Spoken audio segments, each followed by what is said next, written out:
Hello दोस्तों। आज हम लोग देखेंगे कि पॉलिटेक्निक पैरामेडिक का फॉर्म निकाल गया आप लोग का। और लाइव क्लास भी अभी बंद है कुछ दिन से। तो कुछ वीडियो टॉपिक वाइज करके डाला जा रहा है और उसी के सिलसिले में हम लोग आज क्लास फिर से स्टार्ट कर रहे हैं। तो कल एग्ज़ाम था झारखंड पॉलिटेक्निक का, तो कुछ छात्र ने बोला कि सर पॉलिटेक्निक झारखंड में बहुत अच्छा अच्छा क्वेश्चन आया फिजिक्स का। बहुत सारा क्वेश्चन इजी इजी भी था, लेकिन सबसे ज़्यादा जो क्वेश्चन का वेटेज था वो लाइट चैप्टर से था।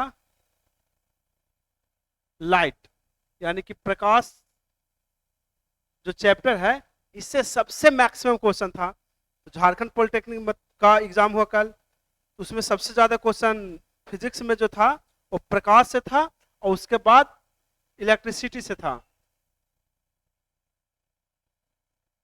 यानी कि विद्युत धारा। यानी कि दो चैप्टर से मैक्सिमम क्वेश्चन ज़्यादा था। तो दो चैप्टर का सबसे ज़्यादा न्यूमेरिकल आते रहता है। तो हम लोग स्टार्ट करने वाले हैं। अब डेली क्लास इस समय स्टार्ट होगा। तो आज से हम लोग लाइट का न्यूमेरिकल करेंगे। कहाँ? क्योंकि देखिए, आप लोग जनरली ऑब्जेक्टिव क्वेश्चन तो पढ़ ही लेंगे, सबसे ज़्यादा दिक्कत कहाँ पे होता है? न्यूमेरिकल में। तो आज से लाइट का न्यूमेरिकल स्टार्ट करते हैं। अब डेली कम से कम न्यूमेरिकल बनाएंगे, 20-20 न्यूमेरिकल करके धीरे धीरे हर चैप्टर का। तो धीरे धीरे न्यूमेरिकल क्या हो जाएगा? कंप्लीट हो जाएगा। तो अभी बिहार में पॉलिटेक्निक निकला हुआ है और पैरामेडिकल निकला हुआ है। अब पॉलिटेक्निक का थोड़ा सा देख लेते हैं कि पॉलिटेक्निक कौन लोग भरेंगे। तो पॉलिटेक्निक जो 10th क्लास का जो ही पास किए हैं वो लोग भर सकते हैं। इसमें पूछता है फिजिक्स, केमिस्ट्री और मैथ। ये तीनों का रहता है 30-30 क्वेश्चन। 30 फिजिक्स का, 30 केमिस्ट्री का और 30 मैथ का। क्या समझे? लेकिन पैरामेडिकल में क्या है? पैरामेडिकल के सबसे पहले समझने वाला बात है कि भरेंगे कौन। तो एएनएम के लिए और जीएनएम के लिए अलग अलग एलिजिबिलिटी है। जीएनएम वही लोग भरेंगे जिनका बायोलॉजी 12th क्लास में होगा। जो छात्रा, और इसमें भी खास करके बिहार सरकारी में गर्ल्स लोग नहीं मिलता है जीएनएम या एएनएम, बॉयज का नहीं, ये भी बात ध्यान रखना है। तो जीएनएम वही छात्र लोग भरेंगे जिनका 12th में क्या रहा हो? बायोलॉजी रहा हो। और जो लोग 12th में आर्ट्स या कॉमर्स से क्यों हैं, वे लोग एएनएम कर सकते हैं। और प्राइवेट से कोई भी लोग एएनएम या जीएनएम कर सकते हैं, चाहे बॉयज हो या गर्ल्स हो, या 12th क्लास में चाहे कोई भी सब्जेक्ट रहो, मैथ रहो या कॉमर्स रहो या आर्ट्स रहो। ठीक है। तो इस तरह से हम लोग देखें कि एएनएम के लिए आर्ट्स या कॉमर्स, लेकिन जीएनएम के लिए सिर्फ बायोलॉजी। जीएनएम का कट ऑफ थोड़ा ज्यादा जाता है, एएनएम का कट ऑफ क्या रहता है? कम रहता है। ठीक है। तो हम लोग देखेंगे ऑप्टिक्स का, जिसमें दो चैप्टर जनरली आता है। एक प्रकाश का परावर्तन और एक आता प्रकाश का अपवर्तन। अब देखिए, सबसे ज्यादा न्यूमेरिकल यही दो से लाइट में आता है, प्रकाश का परावर्तन और अपवर्तन से। ठीक है।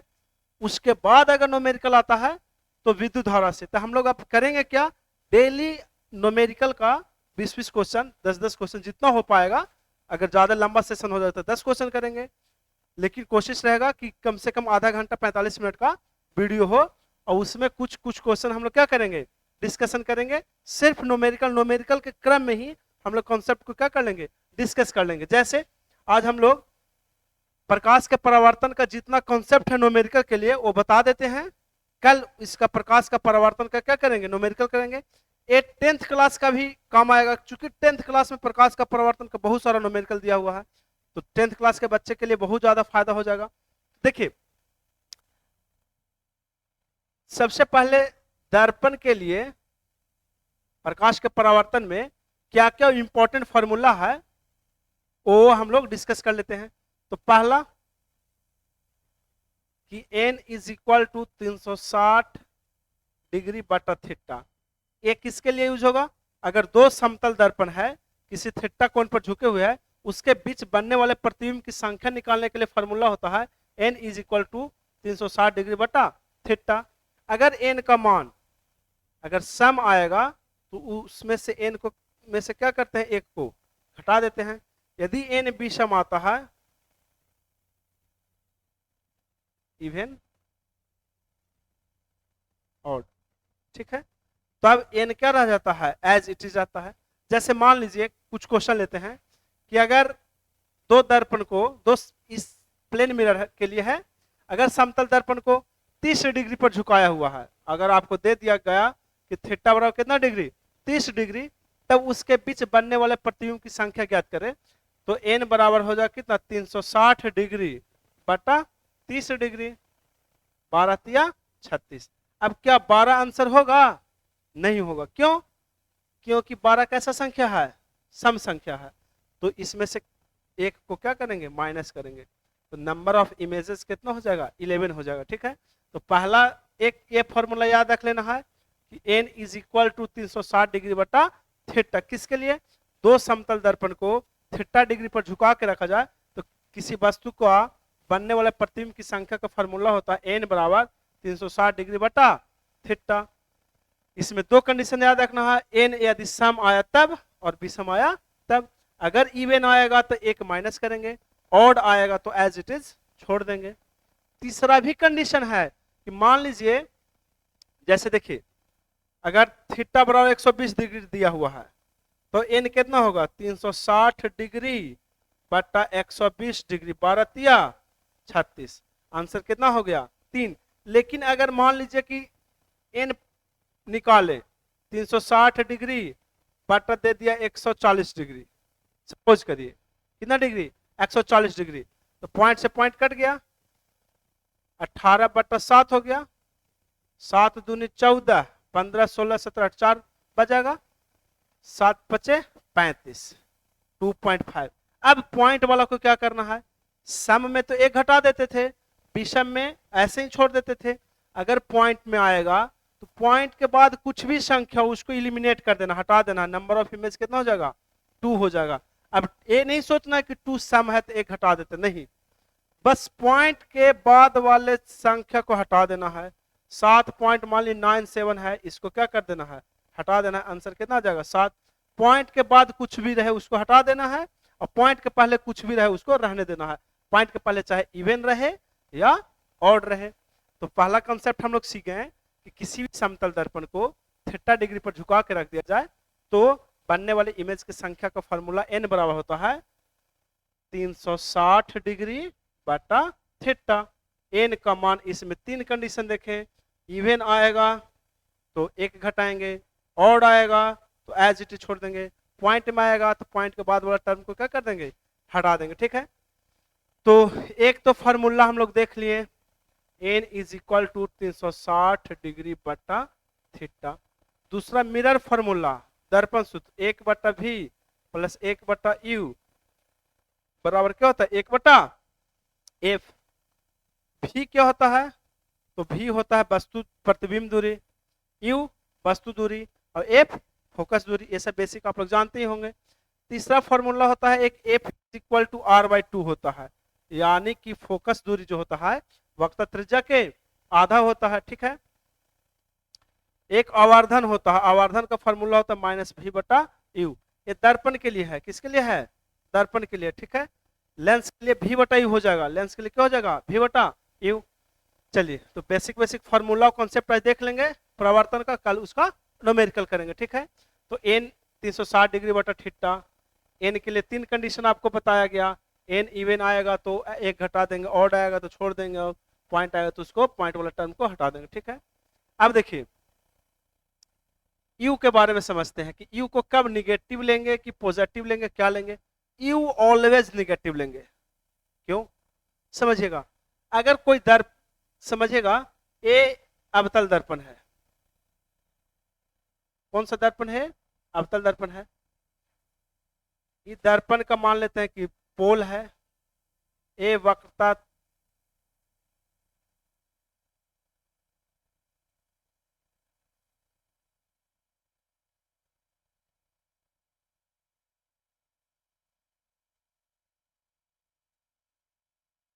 ए पोल है, ये मुख्य फोकस है, ये वक्रता त्रिज्या है। अब समझिएगा, वक्रता त्रिज्या है यानी कि ये ध्रुव है, ध्यान दीजिएगा, ये ध्रुव है, पोल है, ये मुख्य फोकस है, ये वक्रता केंद्र है। ये क्या है? वक्रता केंद्र है। अब वस्तु प्रकाश ऐसे चल रहा है मान लीजिए, तो प्रकाश के दिशा में मापी गई दूरियां धनात्मक होती है, जबकि प्रकाश के विपरीत दिशा में मापी गई दूरियां क्या होता है? ऋणात्मक होता है। अब देखिए, दूरी मापते कहां से हैं? दूरी हमेशा मापते ध्रुव से हैं। कहां से नापते हैं दूरी? ध्रुव से नापते हैं। अब ध्रुव से नापते हैं तो वस्तु मान लीजिए कि यहाँ रखा हुआ है, तो वस्तु यहाँ रखो तो यहाँ से चलेंगे, तो प्रकाश ऐसे चल रहा है, हम नाप रहे हैं इसे, इसलिए यू हमेशा निगेटिव में। एकदम कॉन्सेप्ट क्लियर रखिए कि कैसे हम बनाएंगे न्यूमेरिकल, तो कुछ चीजें बताएंगे उसको याद रखते हैं तो न्यूमेरिकल जेड बन जाएगा लाइट का, ठीक है। तो यू हमेशा कहना है निगेटिव। अब आते हैं भी पर, भी निगेटिव और पॉजिटिव दोनों होता है। कब निगेटिव होता है? जब वास्तविक प्रतिबिंब बनेगा तो निगेटिव, और जब काल्पनिक प्रतिबिंब बनेगा तो क्या लेंगे? पॉजिटिव। उसके बाद एच, एच हमेशा क्या लेना है? पॉजिटिव लेना है। एच डैश निगेटिव भी होगा और पॉजिटिव होगा, वास्तविक के लिए निगेटिव और काल्पनिक के लिए पॉजिटिव। उसके बाद एम निगेटिव भी और पॉजिटिव है, वास्तविक के लिए निगेटिव और काल्पनिक के लिए पॉजिटिव। देखिए, अगर इतना बात माइंड में रखते हैं तो न्यूमेरिकल बनाने में प्रॉब्लम नहीं। एक एफ का ले लेते हैं, एफ निगेटिव और पॉजिटिव। अगर अवतल रहेगा, ध्यान दीजिएगा, अगर अवतल दर्पण रहेगा तो निगेटिव और उत्तल दर्पण रहेगा तब पॉजिटिव। अब समझिएगा ध्यान से, इतना बात समराइज रखना है, बस न्यूमेरिकल बन जाएगा। क्या क्या? यू हमेशा निगेटिव, यू हमेशा निगेटिव, ठीक है। भी निगेटिव ही होता है, पॉजिटिव कब निगेटिव लेना है? जब वास्तविक प्रतिबिंब बनता है तब निगेटिव लेंगे, और जब काल्पनिक बनता है तो पॉजिटिव लेंगे। एच, एच होता है वस्तु की ऊंचाई। एच क्या होता है? देखिए, यू वस्तु दूरी, भी प्रतिबिंब दूरी, एच वस्तु की ऊंचाई, एच डैश प्रतिबिंब की ऊंचाई, एम आवर्धन, आवर्धन किसे कहते हैं? तो प्रतिबिंब की ऊंचाई और वस्तु की ऊंचाई के अनुपात को आवर्धन कहते हैं। तो देखिए, एच हमेशा पॉजिटिव लेंगे, एच डैश निगेटिव ही होगा, पॉजिटिव होगा, वास्तविक प्रतिबिंब के लिए निगेटिव और काल्पनिक प्रतिबिंब के लिए पॉजिटिव। उसके बाद एम आवर्धन, कब निगेटिव कब पॉजिटिव? वास्तविक के लिए निगेटिव और काल्पनिक के लिए पॉजिटिव। उसके बाद फोकस, अवतल दर्पण रहेगा तब निगेटिव लेंगे और उत्तल दर्पण रहेगा तब पॉजिटिव लेंगे। इतना बात अगर हम लोग याद रखते हैं तो आराम से न्यूमेरिकल बन जाएगा। और क्या क्या याद रखना है? तो याद ये रखना है कि अवतल दर्पण में, अवतल दर्पण में काल्पनिक, काल्पनिक और वास्तविक दोनों प्रकार के प्रतिबिंब बनता है। बड़ा भी बनता है, छोटा भी बनता है और बराबर भी बनता है। ये बात याद रखना है। न्यूमेरिकल बनाने कॉन्सेप्ट आएगा, कॉन्सेप्ट क्लियर करेगा। क्यों? अगर मान लीजिए कि भी दिया, काल्पनिक दिया, तब ना आपको याद रहे कि अच्छा अवतल दर्पण में दोनों प्रकार के प्रतिबिंब बनता है, काल्पनिक भी और वास्तविक भी। उत्तल दर्पण में सिर्फ काल्पनिक बनता है। देखिए, उत्तल दर्पण में सिर्फ काल्पनिक और छोटा या बराबर, इसमें बड़ा प्रतिबिंब नहीं बनता है, ठीक है। तो अवतल में तो सब बनता है, काल्पनिक वास्तविक बड़ा छोटा बराबर सब। तल में काल्पनिक सिर्फ बनता है, छोटा बनता है, बराबर बन सकता है, बड़ा नहीं बनता है। और एक और है समतल दर्पण, एक और क्या है? समतल दर्पण, ठीक है। तो समतल दर्पण में,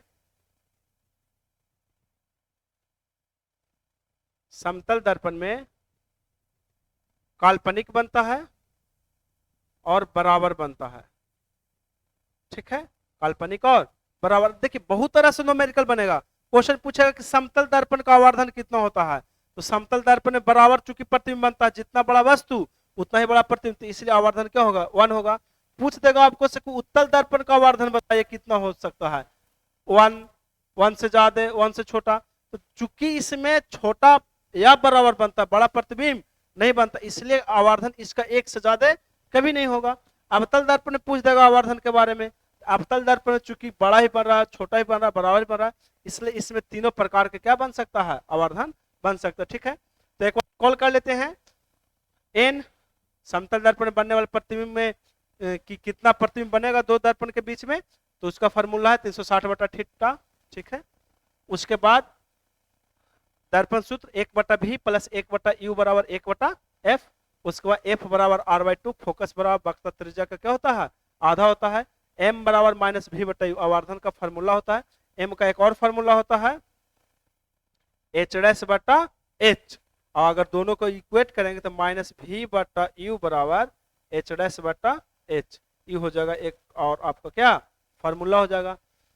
UVFMH UVFHH', इतना के बारे में पढ़ना, इतना के खाली याद रखना कि कब निगेटिव कब पॉजिटिव न्यूमेरिकल आराम से बन जाएगा, कोई प्रॉब्लम नहीं होगा। ठीक है, हम लोग कल देखेंगे न्यूमेरिकल कितना आसानी से बना लेंगे से। यू हमेशा निगेटिव लेना है हमको, भी निगेटिव पॉजिटिव दोनों लेंगे। कब निगेटिव कब पॉजिटिव, निगेटिव कब होगा जब वास्तविक होगा, और पॉजिटिव कब होगा जब काल्पनिक होगा। H हमेशा पॉजिटिव लेना है, H' निगेटिव भी होगा पॉजिटिव होगा। निगेटिव कब होगा, वास्तविक के लिए, पॉजिटिव कब होगा, काल्पनिक के लिए। M निगेटिव पॉजिटिव दोनों होगा। F निगेटिव भी और पॉजिटिव भी होगा। कब निगेटिव, अवतल दर्पण के लिए निगेटिव और उत्तल दर्पण के लिए पॉजिटिव। अब कुछ बात है जो दर्पण से इससे भी ऑब्जेक्टिव आया कि अवतल दर्पण में कैसा प्रतिबिंब बनता है, उत्तल दर्पण में कैसा प्रतिबिंब बनता है। क्वेश्चन पूछ देगा कि काल्पनिक प्रतिबिंब किससे बनता है।